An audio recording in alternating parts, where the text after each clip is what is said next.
G'day folks, Spackman here. Thrilled to be with you here today for another Clash of Clans video. Today we're going to be looking at two different Queen Charge Lava Loon attacks using the jump spell and going in depth in terms of the particular planning that went involved in coming up with these strategies.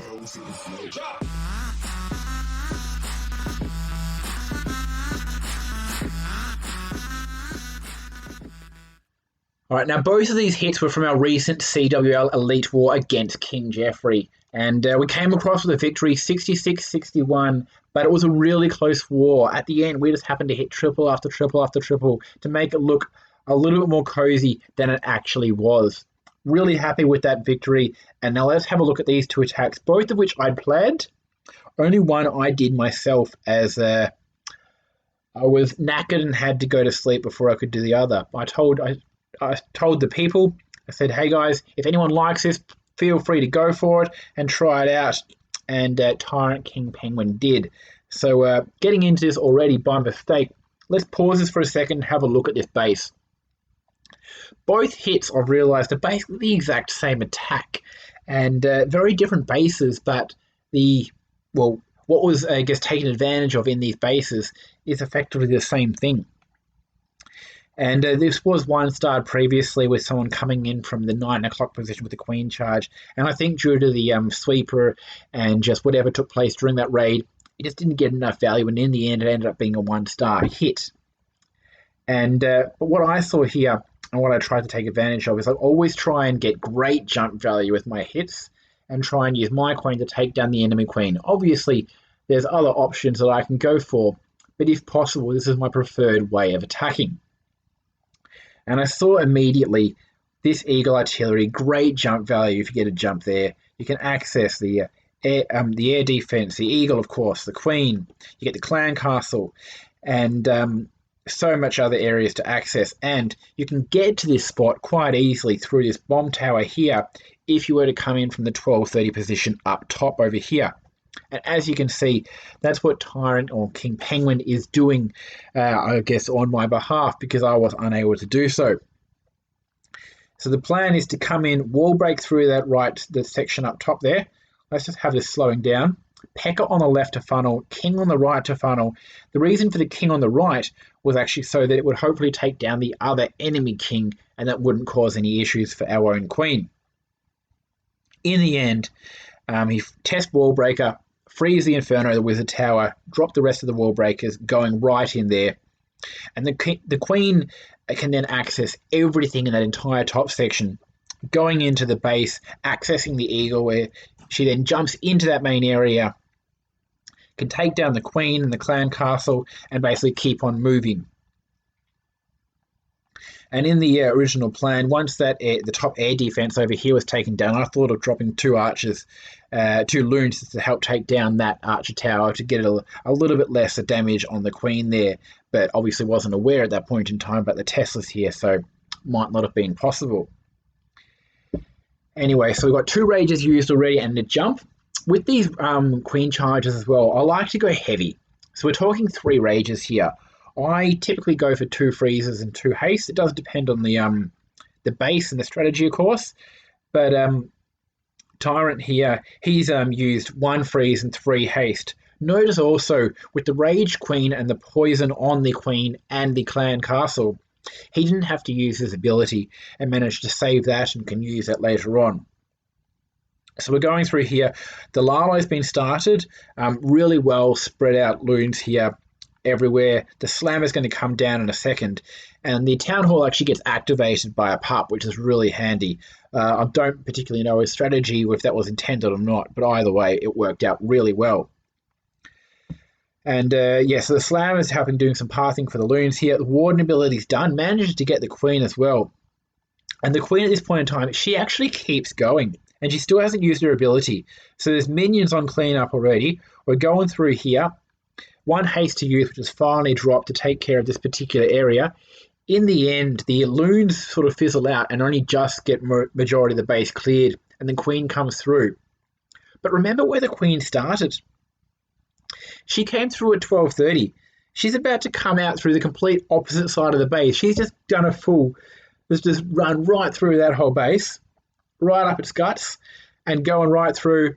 There's just a few things left now. The queen ability is used, I think, due to time more than anything else, as she is not taking any firepower at all. And with the amount of healers she has and what defense is left, the cannon, the mortar, and the archer tower, she is nothing to worry about. And this is just good game. See you later. So we'll look at the next raid now, and this one was done by me right at the very end of the war. And this had to be a 2-star. It wasn't a 1-star or a 3-star option, this one, because it was the last hour of the war. We had already 1-starred it twice, which just basically wasn't good enough. And I'd looked at this base a few times, a few different ways at the very beginning, and it was one of my preferred bases to hit, actually.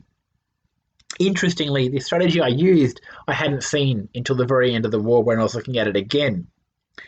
But early on, I saw maybe I can quake this whole area on the left over here, open up access to the the eagle, the war, and the sweepers, the clan castle, queen, etc. Or I could possibly try war break into down here, and then queen charge, take down, the town hall, king on king, queen on queen, etc.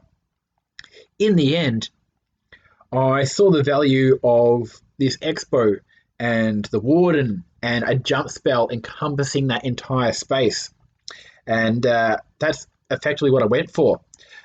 But, sorry, we'll pause it one more second. A key issue I had with this was, one, the air defense there was going to cause me trouble, as was the Inferno.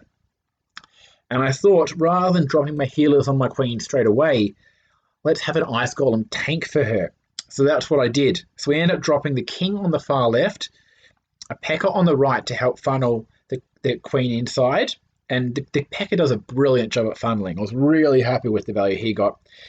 2 minions at the top left as well to try and help the king go left. Unfortunately, though, the king misbehaved and came inside. It didn't end up posing a problem, but I was hoping he'd go much further down the left and help take down a few more things over there, do some cleanup. Anyway, so the Ice Golem was dropped, and the queen has no healers on her, but still has plenty of health, which is fine. So the king starts going inside, and I drop my jump. I figure he may as well get as much value as he can right now. And then I drop my healers and a loon behind them with a test loon. I don't know why I dropped the loon after the healers. Typically, obviously, you want the loon before them in case there's a heat seeker. Maybe it was a slip, or maybe I just thought I wanted the loon to get further inside. I'm not quite sure. But the healers are finally on the queen, and I've raged them up and going through. But look at the value this coconut loon gets in a second. So not only does it help take down this Inferno tower that's wreaking havoc at the moment, but it gets a red air mine, the tornado, and a black heat-seeking air mine. That's just epic value for that coconut loon, which is why you should always give it a shot. Give it a crack, not only just to protect your healers, but who knows what it's going to pick up along the way. And the tornado would have slowed me down a lot. So I've already used 2 rages, and I've got the other one to go in a second, and I end up having to use my queen ability because there was no way that my queen was going to be surviving that otherwise. But as you can see with the pathing here, the queen has no choice but to go further into the base and take things out. And I'll pause it again. Sorry, I'm pausing and starting here, and I'm trying to explain things as I go without taking 2 bloody years. I drop a slammer over here on the cannon, distracting this archer tower, and I then drop 2 loons on it. One gets taken out by a heat seeker, but the other one takes care of the archer tower itself. At this point in time, the hound, my loons, they have no choice but to go straight through that town hall, which I've activated with an earthquake to guarantee the 2-star. So this means I have effectively 1 less freeze, as I decided in this case, than I normally would. But one great thing about the Warden ability is, in a way, it acts like a freeze in itself. It doesn't need to freeze anything, but the loons are invulnerable to basically all types of damage. So anything that would have been damaging them obviously no longer is. So I freeze that particular area also with the Inferno and the Wizard there. I haste that, and then my final haste to take through this final section. I didn't know if this would triple. It was a strong maybe, but that had to guarantee the 2-star, hence I think I changed my original strategy on the base. Anyway, with the Warden in tow helping all of these loons get everything done, the raid's basically over. Really happy, great victory. There was only like 2 or 3 seconds left in the end. It was really tight, and because of the timing and the war, it was my first hit for the war actually. I had another hit afterwards. everything went really well. I was really happy. So let's go half speed just for the very end. A few key notes. One, didn't come in at any sweepers. Two, the jump was used to access a variety of various compartments. The queen was also never under a huge amount of firepower at one point in time. Like 5-point defenses, the queen, the clan castle. There was a few things on her at every point in time, so much so that a rage was always enough to keep her through. And in the end, that's the end of that. I won't show my last attack purely because I didn't end up tripling the base. It used a very similar strategy, except I took a gamble on the queen pathing and hoping she would go north. She went south, so I didn't get to take down the enemy queen and ended up doing a 2-star attack. Anyway, that's it for today. I hope you enjoyed, and hopefully we can bring you some more strategy and attacks in the future.